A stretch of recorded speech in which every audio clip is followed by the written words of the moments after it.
Welcome to the intermediate section of the Strong Side Splits program. If this is the first video that you've seen in this training program, then I really encourage you to start at the first introduction video, because that helps to set context for everything that you'll see here. And context is important because this is a very systematic training program, and all of the exercises and all of the sessions are arranged to progressively develop your strength and flexibility. And just like a house should be built foundation first, brick by brick, your physical abilities need to be built foundation first, piece by piece, rep by rep. So unless your flexibility is already somewhat developed, I encourage you again to start at the start. However, if you have worked diligently through the beginner section of the program and you really do feel like you've built that basic foundation of strength and flexibility, let's continue on to the intermediate section of the program.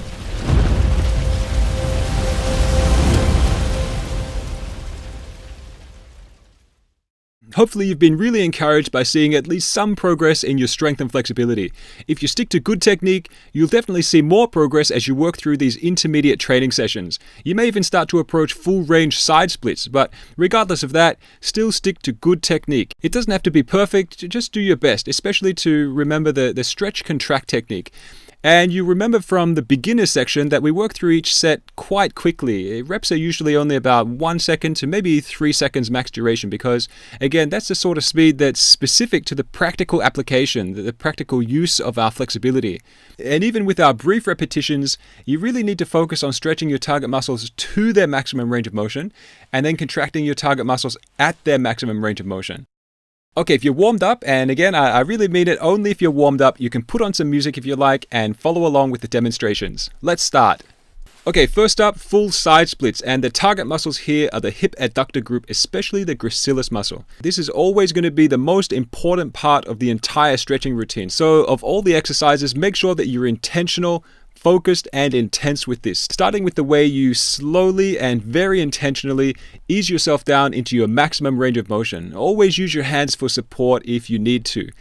And now, unless you know you can do it safely, don't even try full range side splits. Just hold yourself there in your maximum range of motion in the stretch. From there, you can contract your target muscles, your adductors, contract them in the stretch, then relax and repeat. Stretch your target muscles, contract your target muscles, stretch and then contract. Next, we have seated side splits. Your target muscles, again, are your adductors, especially your gracilis muscle. To enter the position, you can try either of these methods. Number one, you can stay in the side splits, your supported side splits. And keeping your legs straight, you can just carefully sit back and work from there. Or number two, you can ease out of your supported side splits and then get yourself seated down comfortably and normally. From there, get your feet as wide as you can and lean forward or reach forward to help extend your range of motion. Right, so either of these methods will get you there fine. And when you are there, you need to try your best to keep your torso straight and then lean and reach forward as far as you can without stretching into pain. Don't go anywhere near pain. And then in this position, contract your hip adductors enough to lift your hips off the ground if you can. But even if you can't lift yourself off the ground, just contracting your adductors is fine. And then just follow the rep counts until you're done. Again, these contractions need to be intentional, focused and intense. Don't just bang them out or rush through the set. Remind yourself that you want to be strong at your maximum range of motion. Now, if you can't comfortably lift your hips off the ground in a contraction, just lean forward to touch the ground in front of you. That's totally fine to start with. And as always, try to increase the range of your stretch and the intensity of your contractions. Okay, later in the intermediate sessions, we'll modify this stretch by adding some lateral movement to the stretch. And that'll help to get our adductors working through a greater range of motion. So to do that, while you're still in the same seated side splits position, lean over to your right foot or your ankle or your shin if that's safer and more comfortable. Then contract your stretch muscles by pushing your heels down through the floor. It only needs to be brief as we move on to touch the floor in front of us. Then touch the opposite leg and contract the stretch muscles there. Okay, so we reach to one side, stretch, contract. Then we touch the floor in front. Then we reach to the other side and stretch, contract there. And then repeat until all the reps are counted. Side squats, and the target muscle here is our adductor group on the inside of our hips again, in particular the gracilis muscle. And this is exactly the same exercise from our warm-up and the beginner sessions. Make sure you don't just bang these out and rush through the set. What you really need to do is contract your target muscles at their maximum range of motion. And you can achieve that by going down into the side squat, and then as you rise up into the next squat, as you're going up, try to force your extended foot down through the floor. That way you should be able to engage the adductors of the extended leg at their maximum range of motion. If you can't really feel a stretch in your adductors on the inside of your hips, then try leaning forward a little bit. Everyone is different, so you'll need to adjust your position so that it works for you. Work through all the reps for both sides, and then whenever you're comfortable, try to increase the depth of each squat just a little bit. Okay, knee splits with both hands for support. Your target muscles are your hip adductors again, and to get into position, you want to kneel down with your knees wide. To start with, in the easiest version of the exercise, lean forward and use both hands to support your weight. Place your feet as wide as your knees behind you and your hands as wide as your knees in front of you. In this position, use both your abductor and gluteus groups to open your knees and lower your body. Just be careful as you get there. From there, when you're stretched out at or near your max ROM, purposefully make your adductors, your groin muscles, make them contract enough to raise your hips up. Then relax and lower yourself back into the stretch. Okay, so there's the stretch contract technique for you. Relax into the stretch and then contract in the stretch. So stretch, stretch, and then contract. Count through the set of reps and remind yourself that you're here to get stronger at your maximum range of motion. And again, as long as you feel comfortable and safe, without forcing yourself into extreme discomfort or pain, see if you can safely increase your range just a little bit. The second version, which is a little bit harder, is the knee splits with only one hand for support.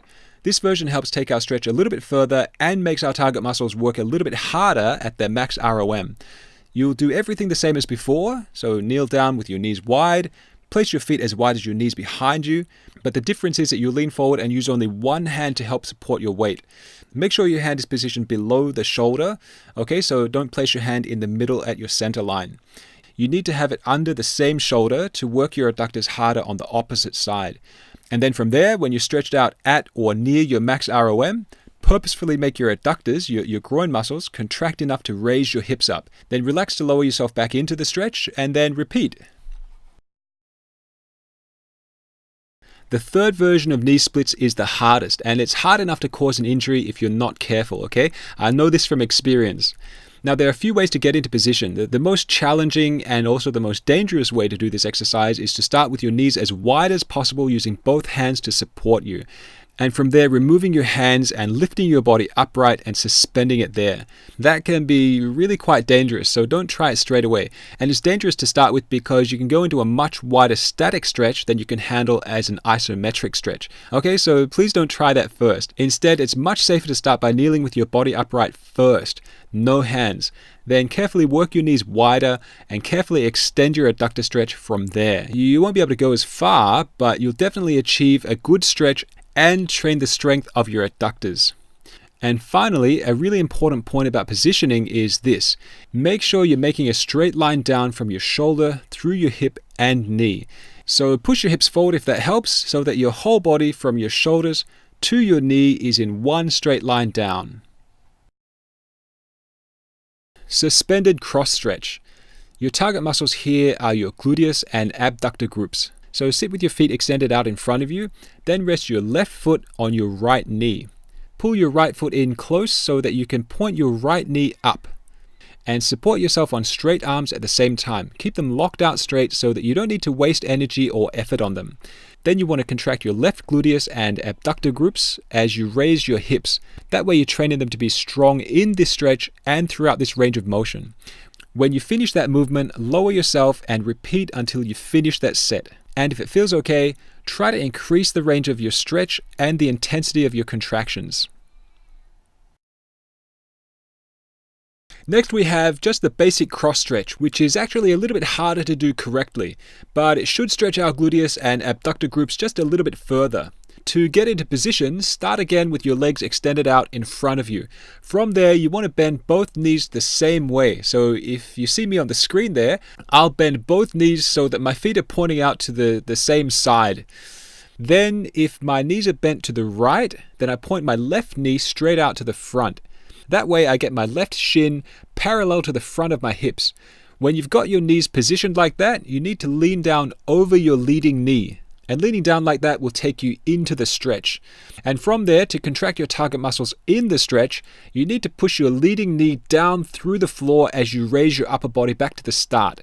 Okay, so don't let your lower back do all the work. You need to engage your target muscles. Get your gluteus and abductors to contract through the stretch as you return to the start. Now, like I always say, everyone is different, so you'll need to adjust your position in a way that works best for you. But still, regardless of your personal adjustments, you'll find that you can increase the stretch by leaning over your foot and decrease the stretch by leaning over your knee. Okay, before we move into the first session of the intermediate section, I want to quickly remind you of the 4 principles of the 10,000 method. Number 1, intelligent repetition. So you need to make every rep intentional, focused, and intense. Number 2, progressive adaptation.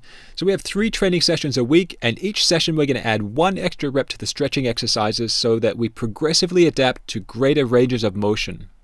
Number 3, no pain. Okay, never ever push yourself into pain. Discomfort is fine, but in the 10,000 method, pain is defined as injury, and injury will reduce your flexibility, so don't stretch into pain.